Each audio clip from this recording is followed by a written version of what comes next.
અમદાવાદથી પણ આવી રહ્યા છે। આપણે જણાવી દઈએ કે ફ્રાન્સના વેટ્રી એરપોર્ટ પર પકડાયેલા ભારતીયોનો મામલો માનવ તસ્કરીને લઈને ગુજરાતના 22 લોકોના નામ સામે આવ્યા છે। સીઆઈડી ક્રાઇમની ટીમે 22 લોકોના પરિવારની તપાસ શરૂ કરી છે। મહેસાણા, પાટણ, બનાસકાંઠા અને ગાંધીનગરમાં વ્યક્તિઓના નામ સામે આવ્યા છે। ગુજરાતના એજન્ટ મારફતે ગેરકાયદેસર અમેરિકા જતા હોવાનું ખુલ્યું છે। સીઆઈડી ક્રાઇમે એજન્ટ મારફતે અમેરિકા ગયેલા લોકોના પરિવારને અપીલ કરી છે। સીઆઈડી ક્રાઇમનો સંपर्क કરવાની અપીલ કરવામાં આવી છે। વેટ્રી એરપોર્ટ પર પેટ્રોલ ભરાવવા માટે પ્લેન રોકાયું હતું તેવી જાણકારી મળી રહી છે। વિઝા રેકેટમાં એજન્ટની તપાસ માટે પરિવારના નિવેદન પણ લેવામાં આવશે। વધુ જાણકારી સાથે જોડાઈ ગયા છે સંવાદદાતા મિહિર સોની। મિહિર, માનવ તસ્કરીની આશંકાને પગલે અત્યારે તપાસ તેજ થઈ છે, પરંતુ જાણકારી અનુસાર એ પ્લેન પેટ્રોલ પુરાવવા માટે રોકાયું હતું। શું છે આખી વિગતો?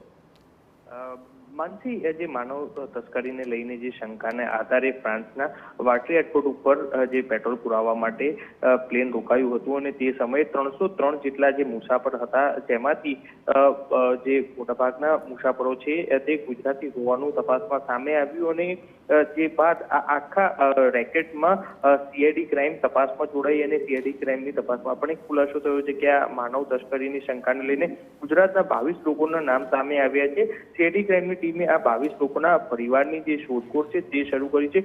મહત્વના મહેસાણા, પાટણ, બનાસકાંઠા અને ગાંધીનગરના વ્યક્તિઓના નામ છે તે સામે આવે છે। સાથે જ ગુજરાતના એજન્ટ મારફતે આ ગેરકાયદેસર અમેરિકા જતું હોવાનું પણ ખુલ્યું હોવાનું સામે આવ્યું છે। હાલ સીઆઈડી ક્રાઇમની ટીમે આ જે લોકોને સંપર્ક કરી રહ્યા છે અને સાથે જ તે લોકોએ એક અપીલ પણ કરી છે કે જે આ તમામ પરિવાર છે તે સીઆઈડી ક્રાઇમનો સંપર્ક કરે, જેના કારણે જે એજન્ટો છે કે જે એજન્ટ મારફતે જે આ પરિવાર ગયું હોય તો તે તપાસને લઈને સામે આવી શકે। હાલ તો આ 22 ગુજરાતી અને અન્ય પંજાબના હોવાનું ખુલ્યું છે। હાલ સીઆઈડી ક્રાઇમે ગુજરાતના લોકોના પરિવારની શોધખોળ શરૂ કરી છે અને આ વિઝા રેકેટમાં અન્ય તપાસ શરૂ કરી છે અને પરિવારના નિવેદન લીધા બાદ સામે આવી શકે છે। જો કે આ આખા માનવ તસ્કરીની શંકાને લઈને એક મુખ્ય સૂત્રધાર તરીકે શશિકિરણ રેડ્ડીનું નામ પણ સામે આવી રહ્યું છે। એટલે એ કોણ છે આ એજન્ટ, અન્ય કોની સંડોવણી છે અને અત્યાર સુધી આ આખા રેકેટમાં કોણ કોણ સંડોવાયું છે તેને લઈને સીઆઈડી ક્રાઇમ હવે તપાસ શરૂ કરી છે।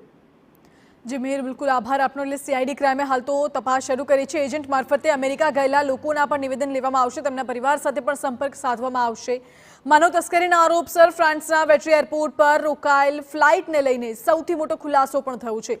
મહેસાણાના આખજ ગામના તાલુકા પંચાયતના સભ્યએ દાવો કર્યો છે કે ફ્લાઇટમાં મુસાફરી કરી રહેલા 303 ભારતીયોમાંથી 90 લોકો મહેસાણા જિલ્લાના છે।